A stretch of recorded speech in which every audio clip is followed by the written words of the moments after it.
Olá, eu sou Janaína Maldoné e esse é o canal Pedagogia com a Infância. Hoje nós vamos discutir a importância das manifestações infantis para as propostas curriculares da educação infantil. Para isso, vamos fazer um passeio pela legislação que ancora a educação infantil e discutir os avanços dessa legislação para se pensar um currículo que respeite a infância e suas manifestações. Dentre essas legislações, destaco algumas. A Constituição Federal de 1988, em que a educação infantil é entendida como direito da criança e opção da família, o Estatuto da Criança e do Adolescente de 1990, a Lei de Diretrizes e Bases da Educação Nacional, onde aparece a educação infantil pela primeira vez como a primeira etapa da educação básica, as Diretrizes Curriculares Nacionais para a Educação Infantil, nas suas versões de 1999 e as mais recentes de 2009, Política Nacional de Educação Infantil de 2006, que define metas e estratégias para essa etapa da educação, e o Plano Nacional de Educação de 2014. Essas legislações trazem aspectos importantes para a educação infantil.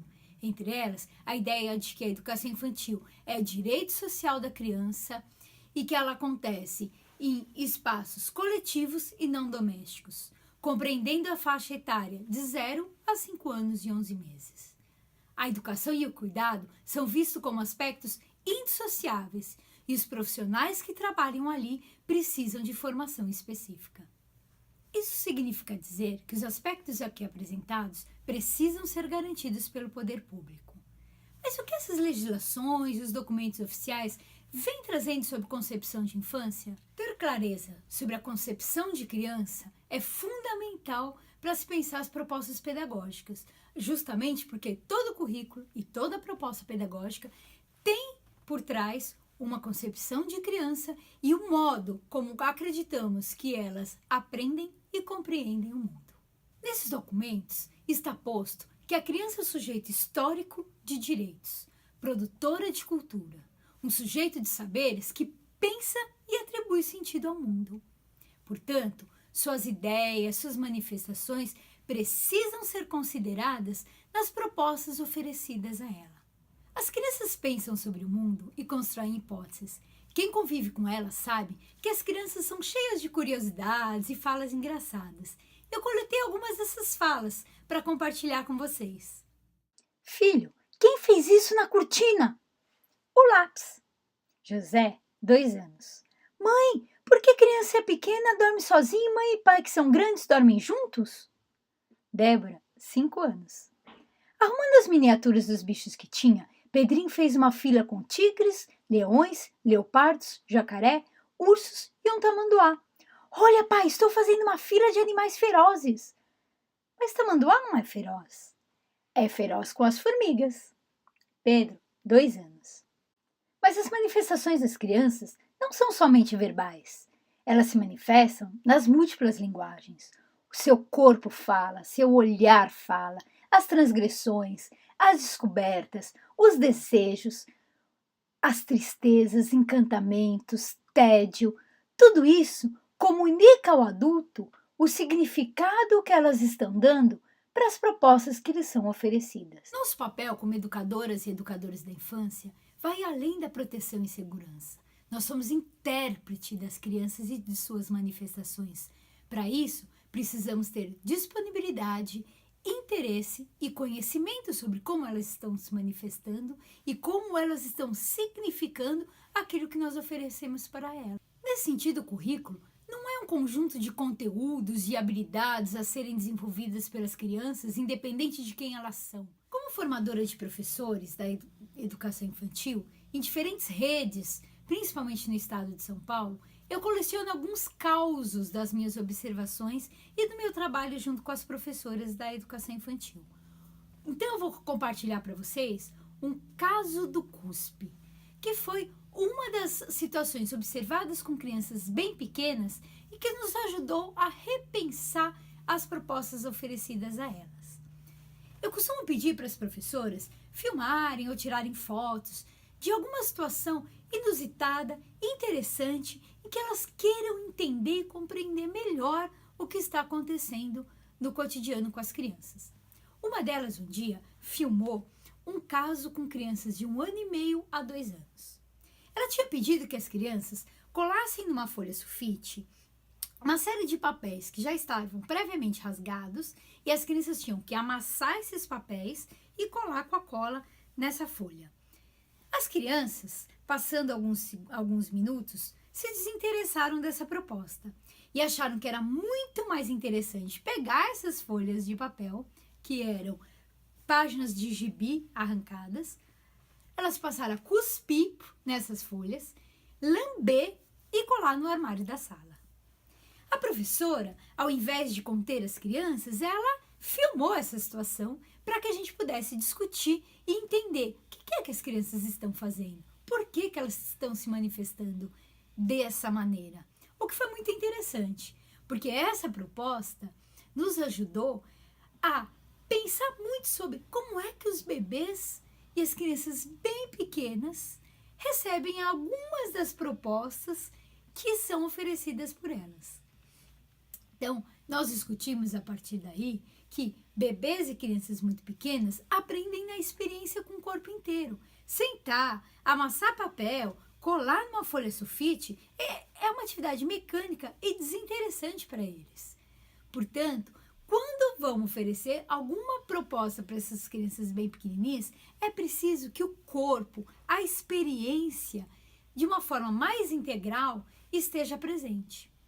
Junto com essa professora e a equipe da instituição, nós ficamos pensando qual seria a melhor proposta a ser oferecida para esse grupo.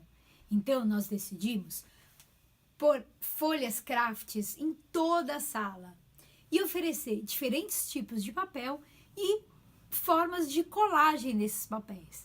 Então, cola Prit, durex colorido, pasta de dente. Crianças podiam pegar quaisquer papéis e quaisquer objetos colantes e fazer experiências de qual seria o papel mais interessante, com qual objeto, enfim. As crianças ficaram muito tempo nessa proposta. Mal quiseram descer para ir para o parque. De tão interessante e tão reveladora de como as crianças aprendem o mundo. Porque elas levantavam, elas iam com o corpo inteiro, elas cheiravam, elas exploravam de diferentes maneiras. E com isso iam nos revelando como bebês e crianças bem pequenas aprendem o mundo.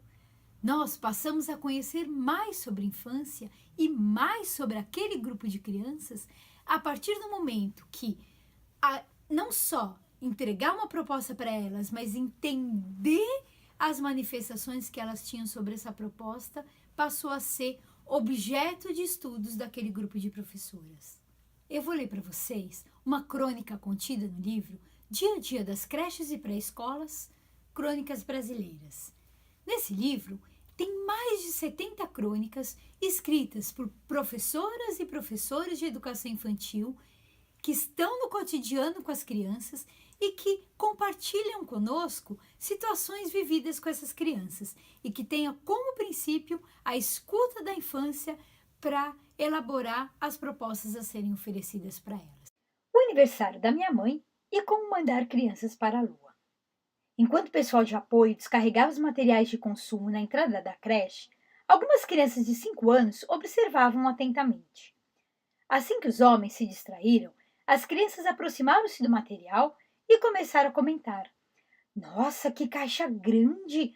O que será que tem aí dentro? Deve ser uma geladeira. A minha mãe comprou uma lá em casa e a caixa era bem grande. Eu acho que é um brinquedo novo para o parque. Nesse momento, um dos homens se aproximou e falou, não tem nada nessa caixa, ela está vazia, olhem. Então, por que você trouxe? As professoras pediram para eu trazer as caixas grandes aqui para a creche, pois as crianças se aproveitam para fazer outras coisas. Então vamos contar que a caixa chegou. Você sabe, crianças de 5 e 6 anos gostam de novidades e fofocas, e todas saíram correndo. A professora da turma, que observava tudo a certa distância, aproveitou a oportunidade para problematizar a situação e propor ao grupo pensar em alternativas para a utilização da caixa. O que poderíamos fazer com essa caixa? Dá para a gente entrar nela. Vamos fazer uma cabana. Não, vamos fazer uma casinha. Um carro. Muitas foram as sugestões de construções. De repente, uma das crianças, que até então permanecera calada, após olhar insistentemente para a caixa, como se quisesse misturar a ela, disse: Vamos fazer um foguete para viajar pelo espaço sideral. Fez-se no ambiente um silêncio cordato, e depois de alguns segundos iniciou-se a tempestade de ideias. A professora, percebendo que as crianças tinham poucos argumentos e informações sobre o tema, e que o assunto se esgotaria em uma breve brincadeira, sugeriu ao grupo que, primeiro, pesquisasse um pouco sobre os modelos e os componentes de foguetes. Após alguns dias, as crianças trouxeram inúmeras informações de casa, livros, revistas, fotos, pesquisas na internet, etc. A professora também preparou livros, matérias de jornais e revistas científicas para ler com o grupo. Organizou visitas monitoradas ao observatório e trouxe os vídeos de documentários e filmes para assistirem. De posse de informações, o grupo pôde se dedicar à elaboração do projeto. Em princípio, cada um desenhou seu foguete preferido e juntos escolheram entre os desenhos qual modelo seria mais apropriado para a caixa. O próximo desafio do grupo consistia em definir quais materiais seriam utilizados para compor cada parte do foguete. Uma das crianças sugeriu que as turbinas fossem feitas de garrafas plásticas. Outra, que os botões de painel de controle fossem de tampas de produtos de limpeza. Também definiram o local da porta e se viram diante de um impasse sobre a janela. Precisamos colocar um vidro da janela para o ar do foguete não escapar. Mas criança não pode usar vidro. Vamos ter que pôr outra coisa. Mas a janela é feita para ver do outro lado. Se a gente não puser vidro, não dá para ver. A professora pediu que cada um pensasse em casa soluções para o problema e no outro dia trocasse informações. Pediu também que pensasse em um nome para o foguete. Uma das crianças lembrou que o foguete sempre tem uma missão para fazer no espaço e eles teriam que pensar nisso também. No outro dia, as crianças vieram cheias de alternativas para os problemas. Cada um tinha um nome para dar e uma missão para cumprir. A professora propôs uma votação para a escolha do nome e uma discussão em roda de conversa sobre a possível missão. Também questionou o grupo sobre a janela. Nesse momento, uma das crianças levantou-se gloriosa e disse: Ontem foi aniversário da minha mãe. Não é isso que ela está perguntando, é do foguete. Eu sei o que ela está perguntando. Deixa eu terminar de falar? O grupo silenciou, autorizando o amigo a prosseguir a conversa. Ontem foi aniversário da minha mãe. E eu e meu pai compramos um bolo na padaria. E o bolo veio num prato com tampa transparente e oval, tirando o prato da mochila. A tampa do bolo é a janela do foguete. Espanto geral.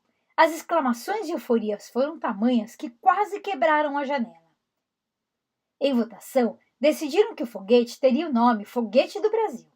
Em roda de conversa, chegaram ao difícil consenso que o foguete teria a missão de contar todas as descobertas que a turma do Sol fez sobre o espaço. A professora sugeriu que o grupo relatasse em desenhos e também em vídeo as informações. E assim aconteceu. Primeiro, fizeram uma lista de tudo o que queriam relatar em vídeo. Uma das crianças sugeriu que a música tema da turma, Canto do Povo de Algum Lugar, fosse incluída no vídeo. O grupo organizou uma dança com tecidos para o momento. Mas o grande problema agora era como fazer a ponta do foguete. Vamos dobrar o papel em triângulo e colocar, falou uma criança. Mas o resultado não agradou ao grupo. Vamos colocar uma caixa pequena em cima dessa. Mas também não atendeu às expectativas. Até que uma das crianças disse: Já sei! Vamos fazer um chapéu de bruxa bem grande e ficará parecendo uma ponta de foguete. Dessa vez, a tentativa agradou a todos. Para concluir, faltavam apenas o acabamento. A cor foi escolhida seguindo o critério do nome, pois um foguete do Brasil tinha que ser pintado com as cores do Brasil. Foguete pronto. Todos aos seus lugares. Contagem regressiva. 5, 4, 3, 2, 1. Parem! Onde é que vocês pensam que vão? Plunct-plact-zum não vai a lugar nenhum. No nosso próximo vídeo, vamos continuar essa conversa sobre a pedagogia da escuta. O que é isso? Como escutar as manifestações infantis e considerá-las nas nossas propostas pedagógicas. Até lá!